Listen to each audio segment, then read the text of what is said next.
नमस्कार दोस्तों, हिंदी घटना यूट्यूब चैनल में आप सभी का स्वागत है। हमारे इस चैनल में आपके दिल को छू जाने वाली प्रेरणादायक कहानियाँ सुनने को मिलेंगी। अगर आपको हमारी कहानियाँ पसंद आई तो वीडियो को लाइक करें, चैनल को सब्सक्राइब करें और अपने सुझाव कमेंट में ज़रूर दें ताकि आपके सहयोग से हमारा चैनल ज़्यादा से ज़्यादा लोगों तक पहुँच सके।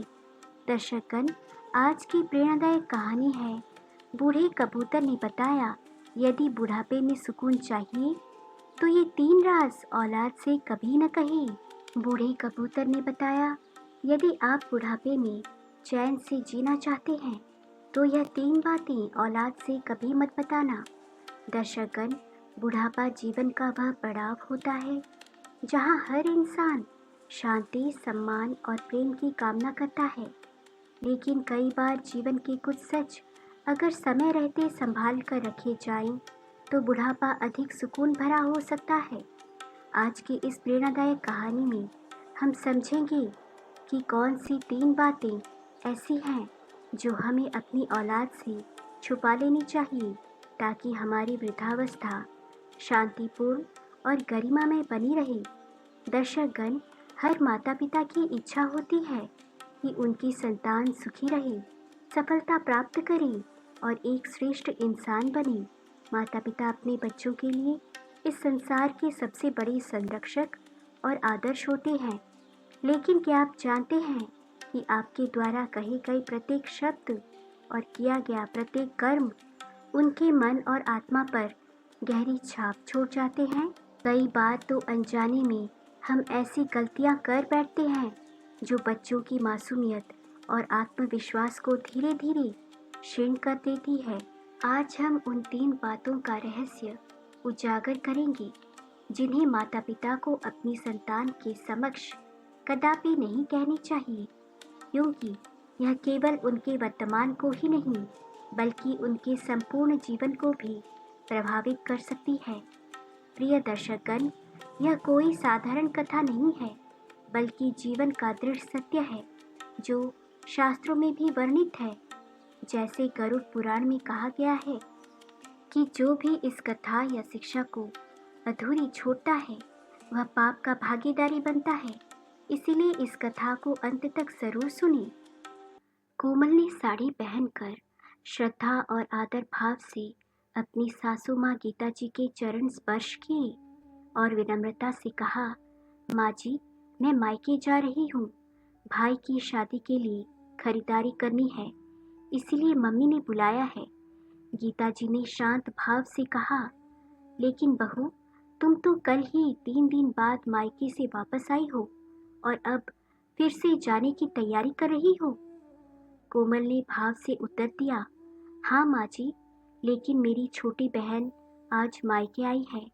वह बार बार दूसरे शहर से नहीं आ सकती, इसीलिए मम्मी ने आज ही खरीदारी करने का निर्णय लिया है। गीता जी ने संयम से समझाते हुए कहा, यह तो ठीक है बहू, लेकिन ससुराल के प्रति भी तुम्हारी कुछ जिम्मेदारियां हैं। तुम जानती हो ना कि मुझे घुटनों की तकलीफ है और चलने फिरने में भी मुश्किल होती है। ऐसे में घर के काम काज करना मेरे लिए संभव नहीं है। कोमल ने मुस्कुराते हुए कहा, माँ जी, आपको काम करने की क्या जरूरत है? भाभी है ना, वे संभाल लेंगी। यह सुनकर रसोई में काम कर रही मीनू गुस्से से बाहर आ गई और तीव्र स्वर में बोला, क्या मैं इस घर की नौकरानी हूँ जो दिन भर सारे काम करती रहूंगी और तुम जब चाहो अपना बैग उठाकर मायके चली जाओ? चुपचाप अपने कर्तव्य निभाओ और घर का काम संभालो। कोमल ने शांत स्वर में उत्तर दिया, मैं अभी कोई काम नहीं करूंगी। मेरी मम्मी ने बुलाया है और मैं जरूर जाऊंगी। गीता जी ने गंभीर स्वर में कहा, बहू मीनू की बात भी गलत नहीं है। जैसे वह इस घर की बहू है वैसे ही तुम भी हो, फिर क्यों वह अकेले ही सारा काम करती रहे? कोमल ने थोड़ा झुंझलाते हुए कहा, माँ जी, भाभी एक दिन काम कर लेंगी तो कोई पहाड़ नहीं टूट पड़ेगा। यह सुनकर मीनू भड़क गई और बोली, यह एक दिन की बात नहीं है, तुम्हारी हर रोज की यही आदत, काम से बचने के लिए कोई ना कोई बहाना बना लेती हो। कोमल ने क्रोध में कहा, अगर मैं मायके जाती हूँ तो आपको जलन होती है। मेरे घर वाले बुलाएंगे तो मैं जरूर जाऊंगी। गीता जी ने शांति से कहा, लेकिन बहू, घर के कामों में तुम्हें भी हाथ बटाना होगा। कोमल ने उत्तेजित स्वर में कहा, मैं सारा काम करती हूँ घर का, अब क्या जान भी दे दूँ? अपनी मीनू ने दृढ़ता से कहा, तो ठीक है माँ जी, अब मैंने भी ठान लिया है कि मैं अकेले घर का कोई काम नहीं करूँगी। यह कहकर वह पैर पटकती हुई अपने कमरे में चली गई। कोमल ने दृढ़ स्वर में कहा, ठीक है, मत करो, लेकिन मैं तो मायके जरूर जाऊंगी। और वह घर से बाहर निकल गई। गृहस्थी की यह उलझनें गीता जी और जनक जी के मन को व्यतीत कर रही थी। उनके दो बेटे थे, मनीष और दीपक। बड़े बेटे मनीष की पत्नी मीनू थी, जो ससुराल के कार्यों में पूर्ण निष्ठा से लगी रहती थी। छोटे बेटे दीपक की पत्नी कोमल थी, जो अक्सर मायके के बुलावे पर चली जाती थी। मनीष अपने पिता की किराने की दुकान संभालता था, जबकि दीपक बीमा एजेंट था। उसकी आय सीमित थी, इसीलिए वह सरकारी नौकरी के लिए प्रयासरत था। थोड़ी देर बाद जनक जी थके हुए घर आए और कुर्सी पर बैठते हुए बोले, गीता, आज मैं बहुत थक गया हूँ। गीता जी ने स्नेहपूर्वक पूछा, क्यों जी, क्या दीपक आज भी दुकान पर नहीं गया? जनक जी ने गहरी सांस लेते हुए कहा, नहीं गीता, वह कहता है कि दुकान पर काम करना उसे पसंद नहीं है। कह रहा था कि अब सरकारी नौकरी के लिए तैयारी करनी है, लेकिन उसे कौन समझाए कि सरकारी नौकरी इतनी आसानी से नहीं मिलती, और फिर दुकान पर मनीष को भी उसकी मदद की ज़रूरत है। गीता जी ने चिंता भरे स्वर में कहा, हे भगवान, एक तरफ छोटे बेटे ने दुकान पर काम ना करने की ठान ली है, तो दूसरी तरफ छोटी बहू है जो घर का कोई काम करने को तैयार नहीं। जनक जी ने फिर कहा, गीता, बहुत भूख लग रही है, बहू से कहो खाना लगा दे।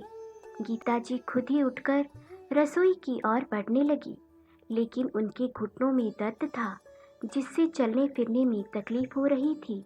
यह देखकर जनक जी बोले, अरे भाग्यवान, बहू कहाँ है? उसे कह दो ना खाना लगाने के लिए। गीता जी ने धीरे से कहा, अजी किसी ने खाना बनाया ही कहाँ है? आपकी छोटी बहू रोज की तरह तैयार होकर मायके चली गई, और अब उसकी देखा देखी बड़ी बहू ने भी काम करने से मना कर दिया है। यह सुनकर जनक जी ने मीनू को आवाज दी। बड़ी बहू मीनू बाहर आई तो जनक जी ने कहा, बहू, आखिर यह सब क्या चल रहा है? तुमने खाना बनाने से मना कर दिया।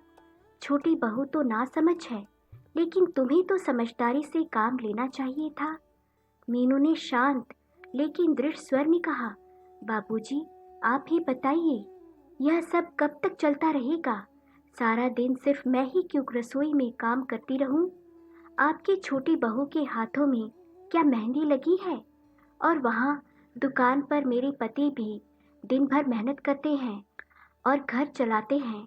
क्या देवर जी का फर्ज नहीं बनता कि वे भी घर के खर्चों में सहयोग दें? हम दोनों पति पत्नी ही क्यों नौकरों की तरह सारे काम में जुटे रहें? जनक जी ने थोड़ी झुंझलाहट के साथ कहा, बात तो तुम्हारी सही है बहू, मैं इन दोनों से इस बारे में बात करूंगा, लेकिन फिलहाल तो खाना बना दो, मुझे भी भूख लगी है और मनीष के लिए दुकान पर टिफिन भी लेकर जाना है।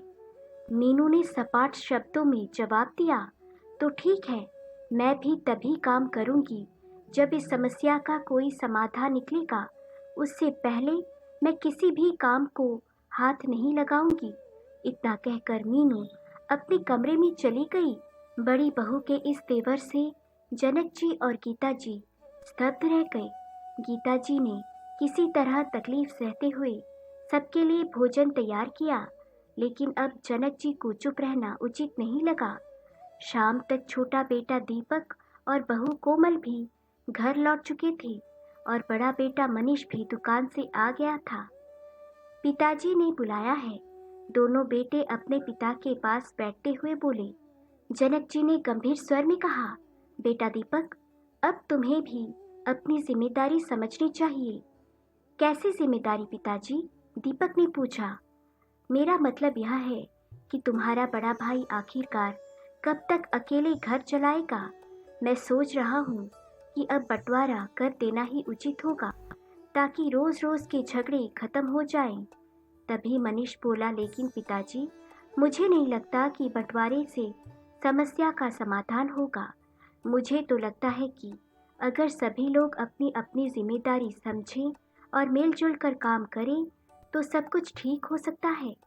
पास बैठी गीता जी ने गहरी सांस लेते हुए कहा, अरे बेटा, सब अपनी जिम्मेदारी समझते तो कोई परेशानी ही नहीं होती, लेकिन इस घर में तो हर कोई अपनी मर्जी का मालिक है।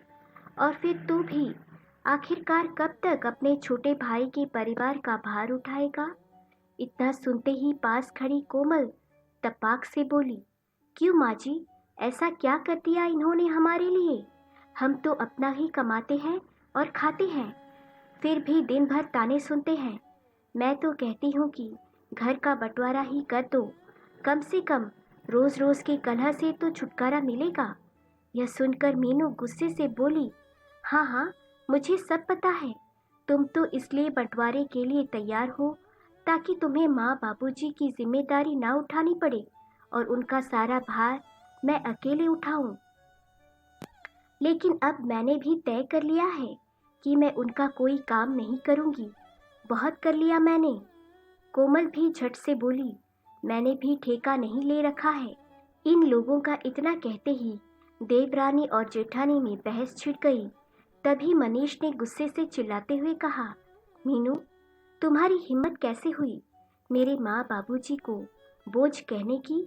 दीपक ने शांति से कहा, भाई, माँ बाबूजी मेरे साथ रहेंगी। आखिर मेरा भी तो फर्ज बनता है उनकी सेवा करने का। इतना कहकर वह अपने कमरे में चला गया। उसके पीछे पीछे पैर पटकती हुई कोमल आई और गुस्से से बोली, सुन लीजिए, मैं आपके माँ बाबूजी को अपने साथ हरगिज नहीं रखूंगी। दीपक ने दृढ़ स्वर में जवाब दिया, देखो कोमल, वे मेरे माता पिता हैं जिन्होंने मुझे जन्म दिया है। बुढ़ापे में मैं उन्हें ऐसे कैसे छोड़ दूं? कोमल ताव में आकर बोली, वह सब मुझे कुछ नहीं पता। मैं सिर्फ तुम्हारे साथ रह सकती हूँ। बाकी इस घर में कौन रहे कौन जाए, मुझे इससे कोई मतलब नहीं। दीपक ने गुस्से से कहा, कोमल, तुम अपनी हद पार कर रही हो। अब इस बारे में कोई और बहस नहीं होगी। मेरी बात तुम्हें माननी होगी। कोमल भी तन कर बोली, मैं भी साफ साफ कह चुकी हूँ कि मैं तुम्हारे माँ बाप के साथ एक पल भी नहीं रहूंगी। इतना सुनते ही दीपक का गुस्सा फूट पड़ा और उसने कोमल के गाल पर तमाचा मार दिया। कोमल गाल पर हाथ रखते हुए स्तब्ध रह गई। फिर उसने अपने पति की ओर आग उगलते नजरों से देखा और बोली, अपने माँ बाप के लिए तुमने मुझ पर हाथ उठाया? यह तुमने अच्छा नहीं किया। अब मैं तुम्हें देख लूंगी। करीब 1 घंटे बाद कोमल अपने मायके पहुंच गई। आंगन में खड़ी कोमल रो रही थी। उसने रोते हुए आवाज लगाई, माँ। कमरे से बाहर आते ही उसके माता पिता ने अपनी बेटी को इस हाल में देखकर पूछा, बेटी, तू इस वक्त यहाँ क्यों आई है? सब कुछ ठीक तो है ना? कोमल ने अपने आंसू पोंछते हुए कहा, माँ, यह आपने मेरा रिश्ता कैसे घर में कर दिया है? उसके पिता ने चिंतित होकर पूछा, बेटी, क्या बात है? कोमल फूट फूट कर रोते हुए बोली, पिताजी, सारा दिन उस घर में काम करते करते मेरी हड्डियां घिस गई। फिर भी मेरे ससुराल वाले मुझे ताने देने का कोई मौका नहीं छोड़ते। और अब मेरे पति कहते हैं कि अगर इस घर में रहना है तो साथ सास ससुर की सेवा करनी पड़ेगी। इतना सुनकर उसकी माँ आहत होकर बोली, क्या मेरी बेटी को उन्होंने घर की नौकरानी बना दिया? कोमल रोते हुए बोली, अब आप ही बताइए, मैं दिन भर घर का काम करूं या सास ससुर के पैर दबाऊं? जब मैंने काम करने से मना कर दिया तो आपके दामाद ने मुझ पर हाथ उठाया और मुझे घर से बाहर धकेल दिया। यह सुनते ही उसके माता पिता का चेहरा गुस्से से लाल हो गया। पिता ने गुस्से में कहा, उनकी इतनी हिम्मत कैसे हुई? माँ ने धीरे से कहा, बेटी, उनकी हिम्मत तो तुमने ही बढ़ाई है। तुमने हमेशा उनके जुल्म सहन किए और कभी भी उनके सामने ऊंची आवाज में बात तक नहीं की। कोमल ने भराए स्वर में कहा, लेकिन माँ, अगर सहन नहीं करती तो क्या करती? मैं यही सोचती थी कि किसी तरह मेरा घर बस जाए। माँ ने ठंडी सांस लेते हुए कहा, शादी से पहले लोग कहते थे कि बहू को बेटी की तरह रखेंगे और अब वही लोग मारपीट पर उतर आए। लेकिन बेटी, तुम चिंता मत करो। बहुत दुख और संताप सह लिया तूने। अब तू अपने माँ बाप के घर है। उन लोगों को अब हम देख लेंगे। उधर जब कोमल के घर छोड़कर जाने की बात परिवार के बाकी लोगों को पता चली तो सभी चिंतित हो गए। मनीष ने दीपक से कहा, क्या जरूरत थी तुम्हें अपनी पत्नी पर हाथ उठाने की? दीपक ने गुस्से को दबाते हुए कहा, भाई, और मैं क्या करता? उसने साफ साफ कह दिया कि वह मेरे माँ बापूजी के साथ हरगिज नहीं रहेगी। उसकी बदतमीजी यहाँ पर दिन बढ़ती जा रही थी। आखिर मैं कब तक बर्दाश्त करता रहूँगा? लेकिन जब उसने माँ बापूजी के बारे में ऐसी बातें कही तो मैं सहन नहीं कर सका। जनक जी ने सिर पकड़ते हुए कहा, यह तुमने अच्छा नहीं किया बेटा। अब जाओ और कोमल को मनाकर वापस ले आओ। दीपक ने दृढ़ स्वर में कहा, नहीं बापूजी, मैं उसे मनाने हरगिज नहीं जाऊंगा। वह आए या ना आए, मुझे कोई फर्क नहीं पड़ता। इतना कहकर दीपक वहां से चला गया। जनक जी अपने बेटे का घर उजड़ते हुए नहीं देख सकते थे, इसीलिए उन्होंने स्वयं कोमल को मनाने जाने का निर्णय लिया। अगले दिन जब जनक जी कोमल के मायके पहुंचे तो उन्हें देखकर कोमल के पिता का चेहरा गुस्से से लाल हो गया। जनक जी ने हाथ जोड़कर अपने बेटे के व्यवहार के लिए क्षमा मांगी। कोमल के पिता गुस्से में बोले, पहले तो हमारी बेटी पर इतने जुल्म किए और अब माफी मांगने चले आए हैं। आपने सोचा भी कैसे कि हम अपनी बेटी को उस नर्क में वापस भेज देंगे? जिस मुंह से आए हैं उसी से वापस चले जाइए। जनक जी ने संयमित होकर कहा, ऐसा मत कीजिए समधी जी। जात बिरादरी में हमारी क्या इज्जत रह जाएगी? कोमल की माँ कटाक्ष करते हुए बोली, इस बारे में तब सोचना चाहिए था जब आपके बेटे ने हमारी बेटी पर हाथ उठाया था। जनक जी ने कहा, बहन जी, कोमल ने तो यह तो बता दिया कि दीपक ने उस पर हाथ उठाया, लेकिन क्या यह नहीं बताया कि आखिर उसने ऐसा क्यों किया? कसूर आपकी बेटी का भी कम नहीं था। यह सुनकर कोमल आंसू बहाते हुए बोली, देख लीजिए पिताजी, इतना सब कुछ होने के बाद भी यह लोग मुझे ही गलत ठहरा रहे हैं। पहले इन्होंने मेरे साथ मारपीट की और अब अगर उनका बस चलेगा तो मुझे जान से मारने में भी पीछे नहीं हटेंगे। कोमल के पिता गुस्से से बोले, देखिए भाई साहब, अब हम कुछ नहीं सुनना चाहते। आप यहाँ से चुपचाप चली जाइए। अब आपसे कोर्ट में ही मुलाकात होगी। जनक जी ने हाथ जोड़ते हुए कहा, भाई साहब, एक बार फिर से सोच लीजिए। बेटी की गलतियों को अनदेखा करके इतना बड़ा फैसला लेना उचित नहीं है। आपके एक फैसले से 2 घर उजड़ सकते हैं। कोमल की माँ ने सख्त स्वर में कहा, आप अपनी चिंता कीजिए। हमारी बेटी का घर तो हम फिर से बसा लेंगे और हमारी बेटी के साथ जो हुआ है उसका बदला हम अवश्य लेंगे। अब यहाँ से चले जाइए। जनक जी निराश होकर घर लौटे और गीता जी ने पूछा, क्या हुआ? बहू को अपने साथ नहीं लाए?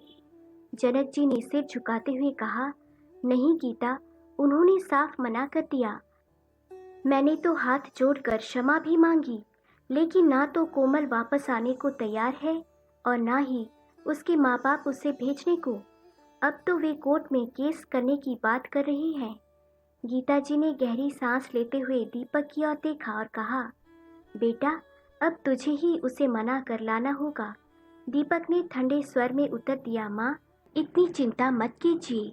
कोमल को मायके में ही रहने दीजिए। जो मेरे माँ बापूजी को अपना ही नहीं सकती, मुझे ऐसी पत्नी की आवश्यकता नहीं, और जहाँ तक केस की बात है, उन्हें जो करना है करने दीजिए।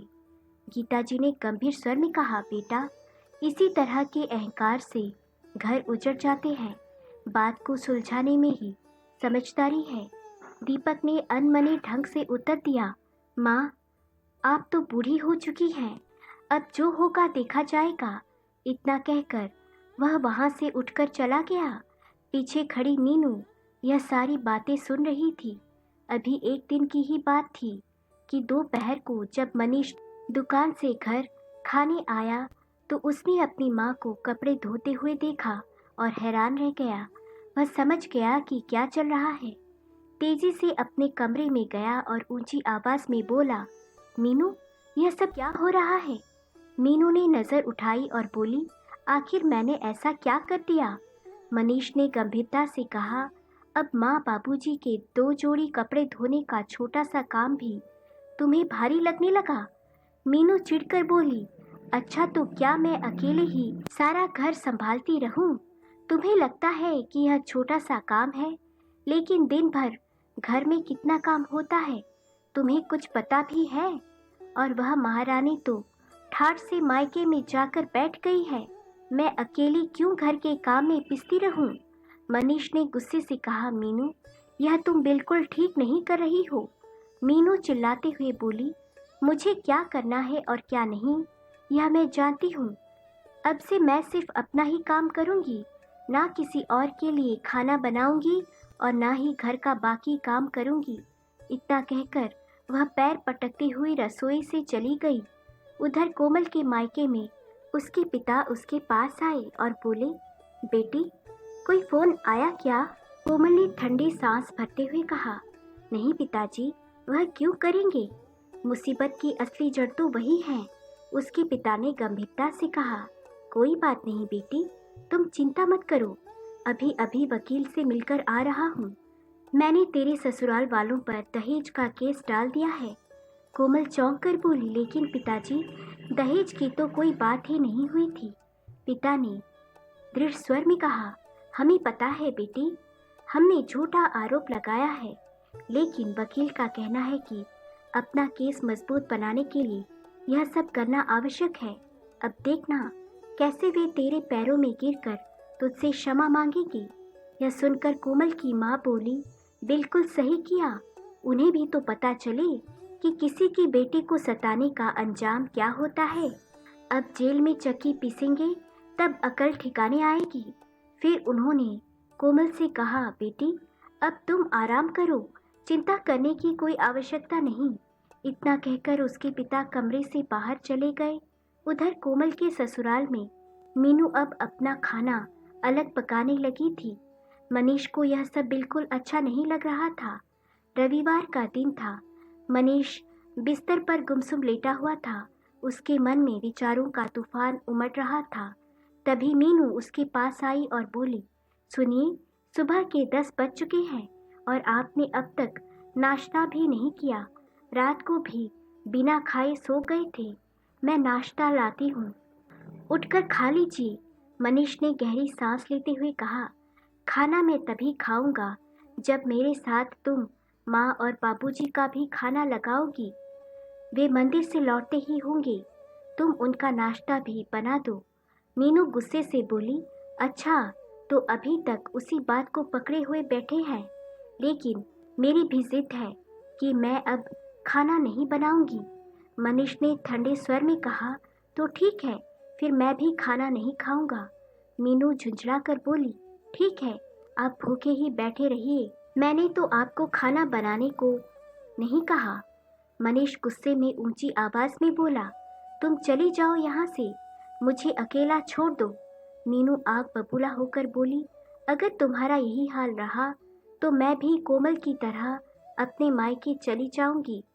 मनीष ने ठंडे स्वर में जवाब दिया, जाओ ना, तुम्हें रोका किसने है?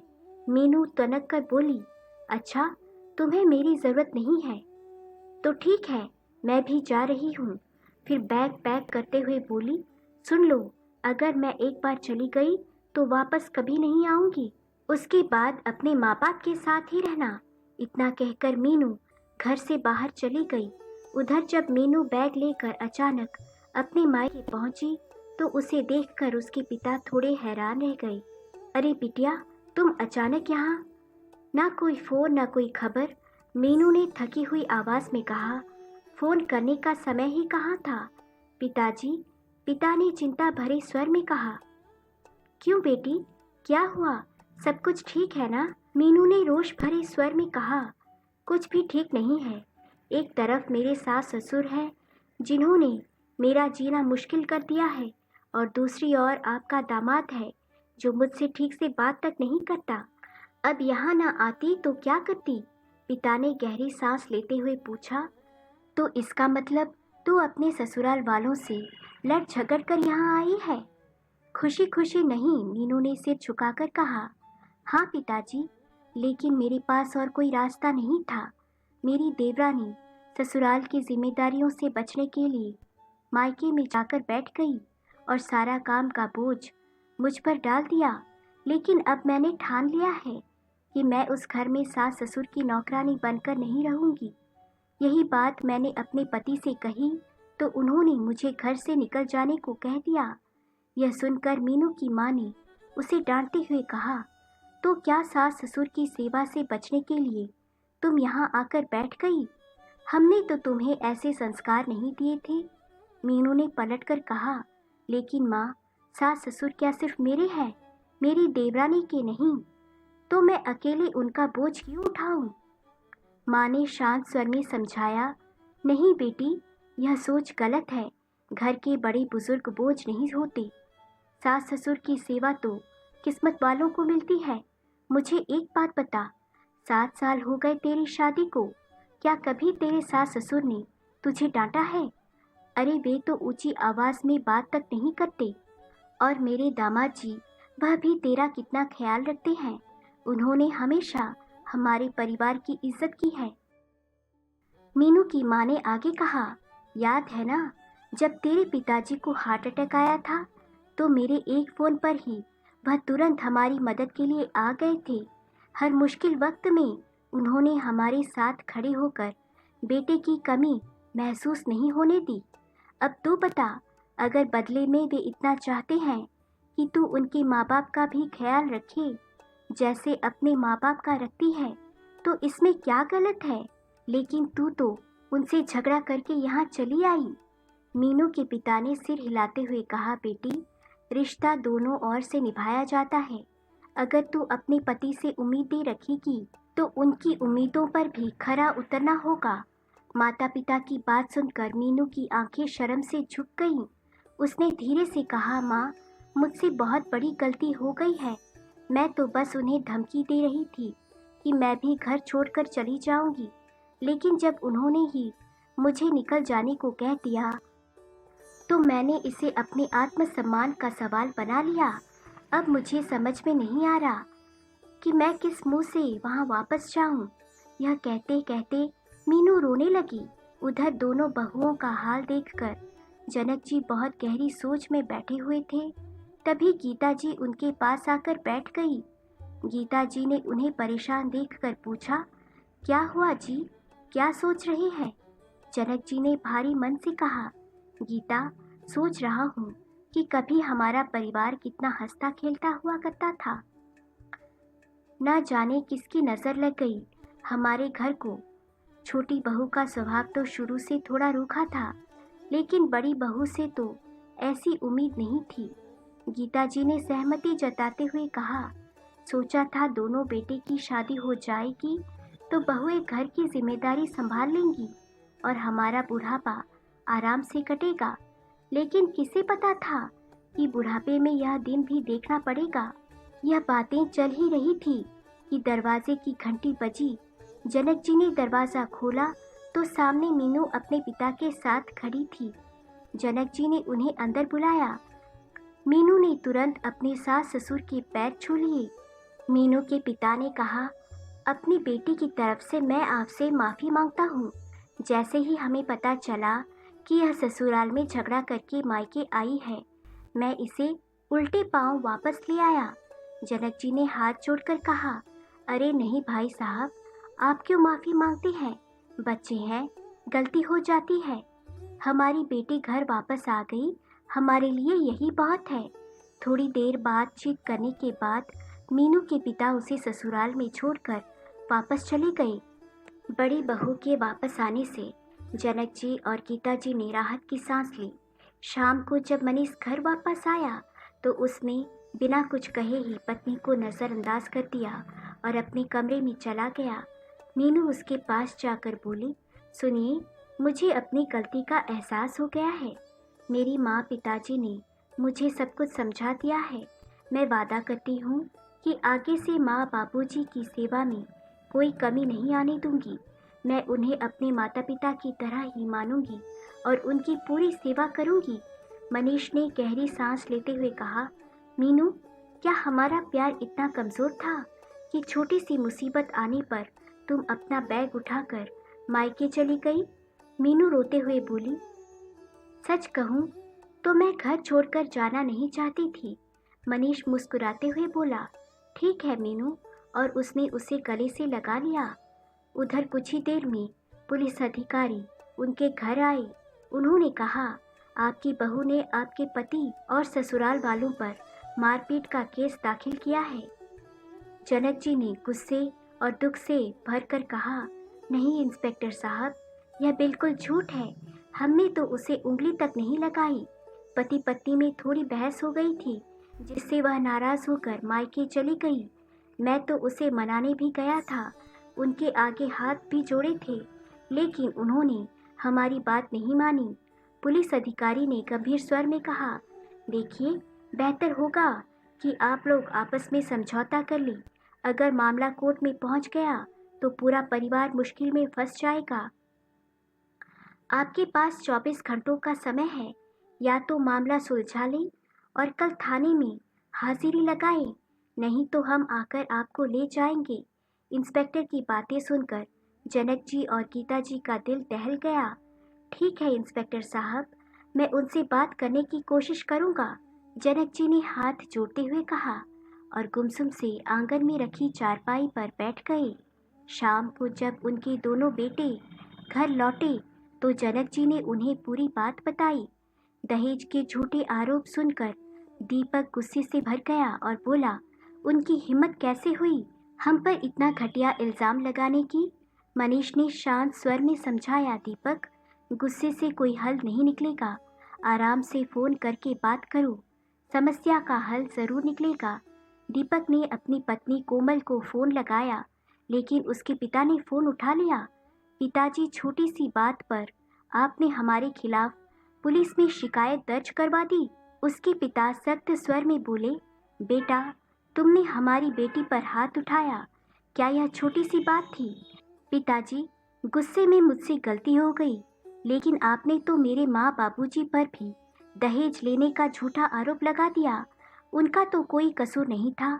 कोमल के पिता बोले, देखो दीपक, मैं तुमसे कोई बात नहीं करना चाहता। अब हमारी मुलाकात कोर्ट में ही होगी। दीपक गुस्से से बोला, ठीक है, फिर मामला कोर्ट में जाने दो। झूठे आरोपों के बल पर कोई केस नहीं जीत सकता। इतना कहकर दीपक ने फ़ोन काट दिया और सिर पकड़कर बैठ गया। मनीष ने उसे समझाते हुए कहा, चिंता मत करो, मैं एक अच्छे वकील को जानता हूँ, सब ठीक हो जाएगा। कुछ देर बाद मनीष वकील से मिलने चला गया। कोर्ट की कार्रवाई शुरू हो गई। घर के सभी लोग हर पल इस चिंता में रहते कि आखिर इसका नतीजा क्या होगा। धीरे धीरे कई महीने बीत गए। एक शाम जब मनीष और जनक जी कोर्ट से घर लौटे तो मीनू ने पानी देते हुए पूछा, क्या कहा वकील ने? कब तक चलेगा यह केस? मनीष मुस्कुराते हुए बोला, भगवान ने हमारी सुन ली, हम केस जीत गए हैं। यह सुनकर घर के सभी लोगों के चेहरे खुशी से खिल उठे। गीता जी ने राहत की सांस लेते हुए कहा, भगवान के घर में देर है, अंधेर नहीं। दीपक भी मुस्कुराते हुए बोला, अरे माँ, एक नहीं, दो खुशखबरी हैं। मुझे सरकारी नौकरी भी मिल गई है। यह सुनकर माता पिता की खुशी का ठिकाना नहीं रहा। घर में तो जैसे उत्सव सा माहौल बन गया। कुछ दिन बाद गीता जी ने अपने पति से कहा, मुझे लगता है कि अब हमें दीपक के लिए कोई अच्छा सा रिश्ता देख लेना चाहिए। जनक जी हैरानी से बोले, अरे यह तुम कैसी बातें कर रही हो गीता? गीता जी ने समझाते हुए कहा, देखिए जी, उन्होंने तो तलाक के कागज भी भेज दिए हैं।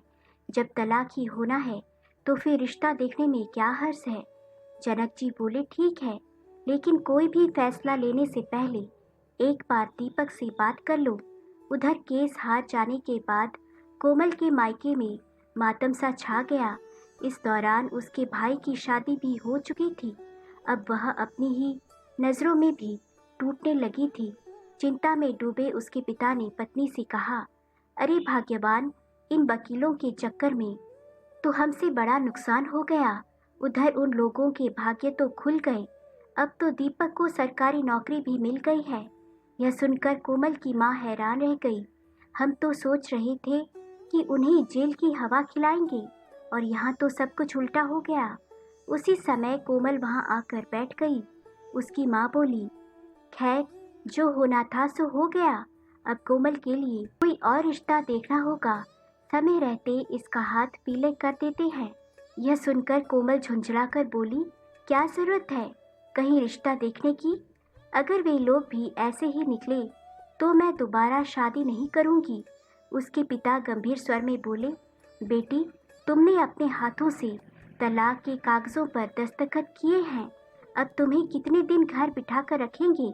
शादी तो करनी ही होगी, नहीं तो आस पड़ोस और रिश्तेदार बातें बनाने लगेंगे। कोमल गुस्से से बोली, अच्छा पिताजी, अब आपको रिश्तेदारों की फिक्र हो रही है?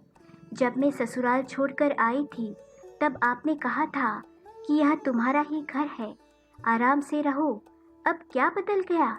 उसके पिता ने शांत स्वर में कहा, बेटी, हमने कब कहा कि यह घर तुम्हारा नहीं है? लेकिन हमें भी समझने की कोशिश करो। कोमल की माँ ने समझाते हुए कहा, बेटी, शादी तो तुम्हें करनी ही होगी, इसके अलावा कोई रास्ता नहीं है। कोमल ने नजरें झुकाकर हिचकिचाकर कहने लगी, माँ, आप लोग जाकर मेरे ससुराल वालों से बात कर लो और माफ़ी मांग लो। यह सुनकर उसके पिता गुस्से से बोले, अच्छा, जब वे तुम्हें लेने आए थे तो तुमने जाने से मना कर दिया था। तुम्हारे ससुर ने हमारे सामने हाथ भी जोड़ दिए थे, लेकिन हमने तुम्हारी बातों में आकर उन्हें बेइज्जत करके भगा दिया और अब तुम कहती हो कि मैं जाकर उनसे माफ़ी मांगूं। कोमल ने दृढ़ स्वर में कहा, पिताजी, जो गलती हो गई सो हो गई, लेकिन अपनी बेटी के लिए आप उनसे माफ़ी तो मांग ही सकते हैं ना? इस पर उसकी माँ बोली, बात तो सही है, अगर हमारे झुकने से हमारी बेटी का घर बच सकता है तो इससे अच्छी बात और क्या होगी। अगले दिन कोमल और उसके माता पिता जनक जी के घर जा पहुँचे। कोमल ने सास ससुर के पैर पकड़ लिए और रोते हुए माफ़ी मांगने लगी। जनक जी ने हल्की मुस्कान के साथ व्यंग्य करते हुए कहा, लेकिन बेटी, तुम्हारी क्या गलती है? गलती तो हमारी थी, जो तुम्हारे साथ मारपीट करते थे, दहेज मांगते थे और तुम्हें घर से बाहर निकाल दिया था, है ना? जनक जी ने व्यंग्यात्मक स्वर में कहा, क्यों भाई साहब, यही सब बात बताया था ना आपने पुलिस को? कोमल के पिता शर्मिंदा होकर बोले, नहीं समधी जी, ऐसी बातें कहकर हमें और शर्मिंदा मत कीजिए, हमसे बहुत बड़ी गलती हुई है। जनक जी ने गहरी सांस ली और कहा, भगवान जो करता है अच्छे के लिए ही करता है।